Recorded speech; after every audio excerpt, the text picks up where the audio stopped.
जी अस्सलाम वालेकुम friends, this is Kashif Shahzad and you are watching IELTS with Kashif. Writing task two ऐसे हमने स्टार्ट किया है। लास्ट वीडियो में हमने देखा कि टास्क टू करने से पहले आपको क्या क्या चीज़ें नहीं करनी चाहिए या क्या क्या चीज़ें आपको याद रखनी चाहिए। Before proceeding towards the introduction part, we'll discuss the different types of IELTS essay we have got or we get in exams. Today we'll talk about different types of essays.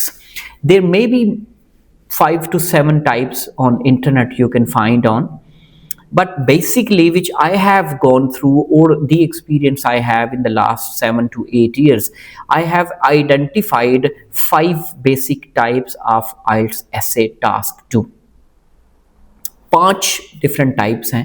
वो पांचों वन बाय वन मैं थोड़ा थोड़ा आपके सामने discuss करूंगा and you should be very clear and precise about the type of the statement you have got in exam. आपको जब क्वेश्चन स्टेटमेंट मिलेगी, आप उसके आखिरी स्टेटमेंट, जो स्टेटमेंट का आखिरी हिस्सा होगा, वहां से आप आइडेंटिफाई करेंगे कि ये कौन सी टाइप का ऐसे है। एडवांटेज उसके जितनी भी टाइप्स हैं मैं आपको आज सारी बता देता हूं और उनको एग्जाम्पल के साथ आपको बताऊंगा कि कैसे किस तरह की इनकी स्टेटमेंट्स होती हैं और कैसे इनको आइडेंटिफाई करना होता है। मैं आपके साथ वो ग्राफ भी शेयर करूंगा कि किस ग्राफ के किस टाइप ऑफ ऐसे के ज़्यादा चांसेस होते हैं एग्जाम में आने के। सबसे पहली टाइप एडवांटेज डिसएडवांटेज ऐसे। इसमें वो 2 स्टेटमेंट लिखता है कि जी ये चीज़ हो रही है, जैसे साइंस एंड टेक्नोलॉजी में काफ़ी डेवलपमेंट हो रही है और उसने इंसान की तरक्की में काफ़ी किरदार अदा किया है, लेकिन आर्ट्स, ड्रामा और ये पेंटिंग वगैरह इनका भी बड़ा रोल है। तो आप बताएं कि किसके आर्ट्स के एडवांटेज और डिसएडवांटेज बताएं। अच्छा, कभी भी वो 2 स्टेटमेंट दे के दोनों के एडवांटेज और डिसएडवांटेज नहीं पूछेगा। हमेशा स्टेटमेंट में से वो एक चीज़ उठाएगा और उसके एडवांटेज और डिसएडवांटेज पूछेगा। अब वो ये नहीं कह सकता कि साइंस एंड टेक्नोलॉजी के एडवांटेज और डिसएडवांटेज भी बताएं और आर्ट्स के भी एडवांटेज और डिसएडवांटेज बताएं। ऐसा कभी भी नहीं होगा। स्टेटमेंट को बड़े गौर से पढ़ना है। पॉइंट एक ही होगा जिसके एडवांटेज और डिसएडवांटेज आपको बताने पड़ेंगे। कैसे बताने हैं, तरतीब मैं पहले भी पिछली वीडियोस में भी बता चुका हूं, फिर इस वीडियो में बता रहा हूं। टास्क 2 का बुनियादी structure introduction, body paragraph 1, body paragraph 2 और कंक्लूजन। इंट्रोडक्शन हम लिखना सीखेंगे। बॉडी पैराग्राफ 1 में पहला एडवांटेज, दूसरा एडवांटेज, फिर बॉडी पैराग्राफ 2 में पहला डिसएडवांटेज, दूसरा डिसएडवांटेज और फिर कंक्लूजन। ये हम डिटेल में भी डिस्कस करेंगे जब 1 बाय 1 एक एक ऐसे पे मैं एक वीडियो बनाऊंगा। जैसे एडवांटेज पे अलहदा वीडियो बनाऊंगा, डिस्कशन पे अलहदा वीडियो बनाऊंगा, हर टाइप ऑफ ऐसे पे अलहदा अलहदा वीडियो बनाऊंगा। अभी मैं चारों पांचों टाइप्स को डिस्कस करूंगा, इसलिए ताकि वीडियो ज़्यादा लंबी ना हो जाए। एडवांटेज डिसएडवांटेज की समझ आ गई। स्टेटमेंट टाइप्स मैं आपके साथ शेयर कर दूंगा सामने, आप वीडियो में भी देख रहे होंगे इसकी स्टेटमेंट की टाइप्स कैसी होती हैं, कैसी कैसी स्टेटमेंट आती हैं कि उसमें क्लियरली पता चल जाता है कि ये एडवांटेज डिसएडवांटेज ऐसे है। इसके 20% चांसेस होते हैं, ये बहुत ज़्यादा नहीं आता। अगला जो ऐसे है डिस्कशन ऐसे जिसको कहते हैं, उसके काफ़ी ज़्यादा चांसेस होते हैं, बहुत ज़्यादा, एडवांटेज से ज़्यादा उसके चांसेस होते हैं। डिस्कशन ऐसे, उसमें ज़्यादातर मोस्टली वर्ड यूज है, सम पीपल से children should be taught secondary language at primary level, but other people argue against it. What discuss both views and give your opinion. ये एक स्टेटमेंट है कि वो एंड पे हमेशा 2 व्यू देता है पहले, या जैसे जो मैंने पिछली स्टेटमेंट साइंस और आर्ट्स की दी, तो उसी तरह भी हो सकता है कि सम पीपल से science and technology have played a very exceptional role in human life, but others say art has also its role in human's life. Discuss both views and give your opinion. कोई भी 2 point दे के आप, ये ऐसे पिछले ऐसे से थोड़ा सा मिलता जुलता है। वहां पे आपने एक चीज के एडवांटेज और डिसएडवांटेज करने हैं, यहां पे आपने पूरा पॉइंट ऑफ व्यू देना है।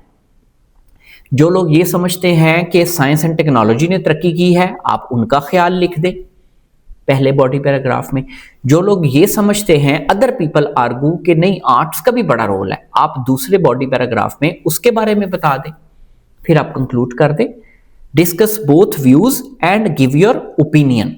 ये ओपिनियन ऐसे नहीं होता, कुछ लोग इसको ओपिनियन ऐसे भी कहते हैं, लेकिन ये बेसिकली डिस्कशन ऐसे होता है। आप डिस्कस करते हो बोथ व्यूज, आप इन दोनों में आपने अपनी राय बाद में देनी है, आखिर में, शुरू में कोई राय नहीं देनी इंट्रोडक्शन में, ठीक है। आपने जब वो स्टेटमेंट में कह रहा है कि क्या इसके एडवांटेज ज्यादा है या डिसएडवांटेज ज्यादा है, तो वो जाहिर है आप डिस्कस करके ही एडवांटेज डिसएडवांटेज एंड पे कंक्लूड करेंगे। फिर अगले स्टेटमेंट में दूसरे टाइप में कह रहा है कि discuss both views and give your opinion. वो ये नहीं कह रहा कि give your opinion and discuss both views, वो कह रहा है discuss both views and give your opinion. इसके ज्यादा चांसेस होते हैं। अच्छा, तीसरा ऐसे ओपिनियन ऐसे, ये है टिपिकल ओपिनियन ऐसे, जिसमें आपने एक स्ट्रेट फॉरवर्ड ओपिनियन देनी होती है। इसको डू यू एग्री और disagree, to what extent you agree और डिसएग्री, या do you think this is a positive और अ नेगेटिव डेवलपमेंट। ये है एग्री डिसएग्री, ऐसे भी कई लोग इसको कहते हैं, लेकिन इसको ओपिनियन ऐसे कहते हैं। इसमें आपने इंट्रोडक्शन में ही अपना स्टांस क्लियर करना होता है कि I agree with this statement. जैसे criminals should be punished in different ways, to what extent do you agree. तो आपने इंट्रोडक्शन में ही बताना होता है कि मैं आपकी स्टेटमेंट के साथ एग्री हूं या डिसएग्री हूं। क्यों? क्योंकि अगर आप एग्री हैं तो फिर आपने आगे जो बॉडी पैराग्राफ है आपके, उसमें आपने रीजंस देनी है कि क्यों आप एग्री करते हैं। आपने डिसएग्री के बारे में नहीं फिर बताना। लेकिन अगर आप डिसएग्री कर रहे हैं, if you are disagreeing with the statement, you have to convince the examiner according to your point कि व्हाई आई डिसएग्री। आपने अदर पीपल्स का नहीं बताना, यहां पे आपने एक ही टाइप की ओपिनियन देनी है। 2 लिख लें बॉडी पैराग्राफ, 3 लिख लें, एक ही टाइप की। आपने अगर आपने कहा है कि yes I agree that children should be taught secondary language at primary level, तो आपने वजह देनी है क्यों पढ़ानी चाहिए। 1 2 3, आप 2 देते हैं 2 दे लें, 3 देनी है 3 दे लें रीजंस। आपने ये नहीं बताना कि इससे ऑपोजिट जो लोग सोचते हैं वो क्यों, या अगर मैं डिसएग्री करूं तो ये। इसमें पार्शली एग्री या डिसएग्री भी हो सकता है, लेकिन मोस्टली कोशिश करें कि आप इसको एग्री करें या डिसएग्री करें। एक पॉइंट यहां पे मैं बताना चाहूंगा, बाज दफा इंसान स्टेटमेंट देखते ही फौरन कहते हैं हाँ मैं इससे एग्री करता हूं, लेकिन उसके पॉइंट्स नहीं निकलते। लेकिन अगर आप, बाज दफा ऐसा होता है कि आप अगर उस पॉइंट से डिसएग्री करें तो आपके पास ज्यादा पॉइंट्स आते हैं बताने के लिए कि हाँ ये वजूहात है। So never stick to only one point. आप जरूर देखिए कि अगर मैं एग्री करूं तो कौन से पॉइंट निकलेंगे, अगर मैं डिसएग्री करूं तो फिर कौन से पॉइंट निकलेंगे इसके, ठीक है। 3 ऐसे। चौथा ऐसे है प्रॉब्लम सॉल्यूशन ऐसे। उसमें स्टेटमेंट में वो एक प्रॉब्लम स्टेटमेंट देता है, जैसे few teachers are joining teaching field nowadays. Explain some possible reasons for this problem and suggest some solution. Reason, solution, problem, ये 3 keywords आते हैं स्टेटमेंट में। Why is this? What can be done to solve this problem? Hint है, ये statement में इस तरह के वर्ड्स आते हैं। इसमें प्रॉब्लम स्टेटमेंट एक होती है जैसे fewer and few teachers are joining teaching field। अब ये है कि आपने ये रीजंस फाइंड करनी है क्यों है ऐसा, क्यों नहीं ज्वाइन कर रहे, उसकी वजूहात क्या है। अब उन्हीं वजूहात की बेस पे जो कि आप ब्रेनस्टॉर्म करेंगे शुरू में, आप बॉडी पैराग्राफ लिखेंगे। प्रॉब्लम स्टेटमेंट आपको दी होती है, आपने उसकी रीजंस निकालनी होती हैं और साथ में सॉल्यूशन देखना होता है। आप पहला बॉडी पैराग्राफ में सारी रीजंस लिख लें, अगले बॉडी पैराग्राफ में सॉल्यूशन लिख लें और कंक्लूड कर दें। 5वां ऐसे है जो कि ये प्रॉब्लम सॉल्यूशन कम आता है। 5वां एग्री डिसएग्री के बहुत ज्यादा चांसेस होते हैं आने के, वो ज्यादातर majority most of the times agree disagree आता है। या फिर द लास्ट ऐसे type I am going to discuss is double question ऐसे। इसको डायरेक्ट क्वेश्चन, डायरेक्ट ऐसे भी कहते हैं, डबल क्वेश्चन भी कहते हैं। ये 2 क्वेश्चन करता है स्टेटमेंट में। कैसे? What might be the reason. अब रीजन से आपको शक हो सकता है कि ये प्रॉब्लम सॉल्यूशन तो नहीं है, लेकिन आप दोबारा चेक करें what might be the reason for this and what are some other ways to do it. आपको डाउट हो सकता है कि ये प्रॉब्लम सोल्यूशन तो नहीं है, लेकिन बाज़ दफ़ा ये डबल क्वेश्चन होता है, आपको बड़े गौर से स्टेटमेंट को पढ़ना पड़ेगा। हम जब डिटेल में डिस्कस करेंगे तो इंशाल्लाह ये पॉइंट भी आपका क्लियर हो जाएगा। Do you agree with this statement? Are there any other ways? अच्छा, यहां से भी डाउट हो सकता है, आप एग्री डिसएग्री ना हो। ये बड़े ध्यान से स्टेटमेंट, ये बड़ी ट्रिकी स्टेटमेंट है कि डबल क्वेश्चन में वो कह रहा है do you agree with this statement, आगे फिर क्वेश्चन कर रहा है are there any other ways. तो इसका मतलब ये है, ये डबल क्वेश्चन ऐसे जिसमें दो क्वेश्चन आपसे किए जाते हैं, स्टेटमेंट लिखने के बाद आपसे दो क्वेश्चन किए जाते हैं।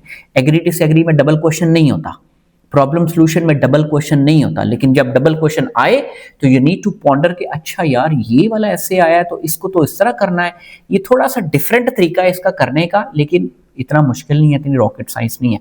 सो basically there are 5 types I have discussed: advantage, discussion, opinion, problem solution and double question. These are the 5 types of question. सबसे ज्यादा चांसेस होते हैं एग्री डिसएग्री वाले, ओपिनियन के, या फिर डबल क्वेश्चन के।